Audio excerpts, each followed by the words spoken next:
Tony Jo, I am chairman of VEDECOM, which is a French institute, a French research institute on mobility. And I am also in charge of the connected car program at the PFA, which is the French automotive platform. So I will speak here more about the usages of 5G related to automotive, of course. And I will start with a very simple definition, because generally we are speaking about 5G.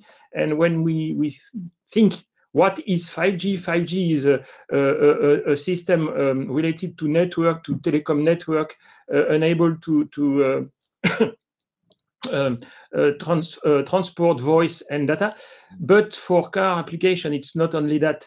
There is also a part of 5G which is called, or part of communication, which is called V2X, vehicle to everything. It's a way to connect the car to its environment, the street or road infrastructure, but also other cars, pedestrian, and so on and so forth, on a point-to-point connection. There is no more relation with any telco network, and it's very important for car application. Related to that, if we look at the different application that we have with the cars, what will happen is a very high level of traffic in the network and to the cloud. This is going to overload the communication infrastructure, but also will drive to response time very high for car application, and also to very high cost inside cars for communication, which is not what we are looking for. And so there is another possibility, which is called mobile edge computing, where we put some computing possibilities along the roads, close to the cars, where computation can be done when very low latency response time are requested, for example, for autonomous car application.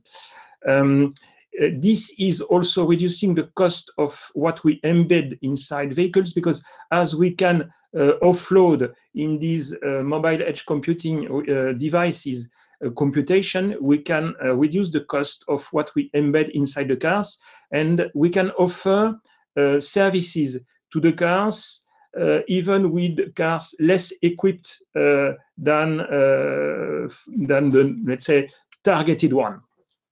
So this mobile edge computing is very important and directly linked to what I explained just before with V2X connections.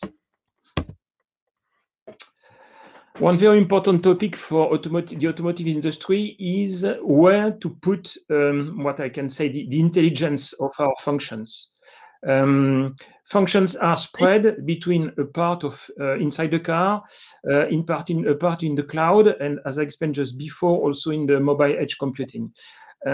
Is there any rule to spread the functions across these different devices? No. It depends really on the function by themselves. For example, when we need a collision warning function, it's of course better to have it directly inside the car embedded. When we look for cooperative driving activities, we need a lot of information coming from the cloud, from the other cars, and so on. And then we have a lot of interest to put them as much as possible out of the car, which means again in the cloud or in the infrastructure of the roads. What is very important there is to identify the business model for function. I mean, when there is one function, we have to understand what is the best business model, and then of course who is willing to pay for the function, and then offer it to the customers. What is very important is the business model for one function, because of course each time we have to identify who is willing to support the investment to propose this function, and then after, of course, who is getting the money back from the customer. As you understand, there are a lot of advantages to move from 4G to 5G. For automotive, the most important parameters are really the one related to the latency. the one related to the quality of service, because in certain conditions here we can guarantee the quality of service. And of course, when the informations are used for automatic cars, the quality of service and the reliability of the information received is absolutely fundamental for the security. And of course, the slicing, where we can split the different kind of information in different tunnels, which is very important in order, again, to guarantee the quality of service on critical informations, and on less critical informations we can get rid of. So on this one, you can see what is proposed by the 5G-RR, which is an association grouping the telco operators and other industries coming from telco, and also the automotive one. And what you can see here is what is forecasted in terms of development of functions in the next years, related to traffic efficiency, related to safety, or to automatic driving cars. So of course, these are examples. It's not probably what all car manufacturers will follow, but this is giving an idea of when functions are coming. And this is very important to drive us in the development of embedded resources, or also infrastructures one. Some use cases. Very simple one. Again, what you have to understand today is the automotive industry is looking for use cases, because again, this is not just using 5G to increase the bandwidth that is relevant, but we have to understand what kind of new possibilities we can offer to our customers thanks to 5G. So there are a lot of experiments. There are experiments around 5G, around V2X connections, in order to understand what kind of functions we can offer with what kind of business model. Again, this is absolutely key.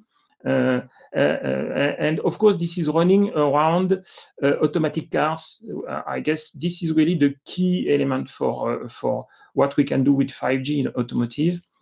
But it's also related to driving efficiency and safety, because we can provide on a very real-time information related to the state of streets. And for example, there can be ice somewhere, and this information can be immediately delivered to the other cars. So this is really important. And the last one, which is UX enhancement, because you can, of course, with the bandwidth, have a better video, a lot of music, and so on and so forth. Related to that, there should be consequences on the future of automotive. What we understand, and this is coming from McKinsey, I think, is that we are starting today from something around 0 or third in terms of services in the automotive industry, to a very high level of business, a very high level of dollar or euro, depending on the countries. And this increase is coming from a lot of functions that we can hope coming with these connectivity possibilities around safety, around time reduction, time improvement, around cost decrease, around conveniences. And this is, of course, driving to a lot of players coming to try to eat a part of the cake.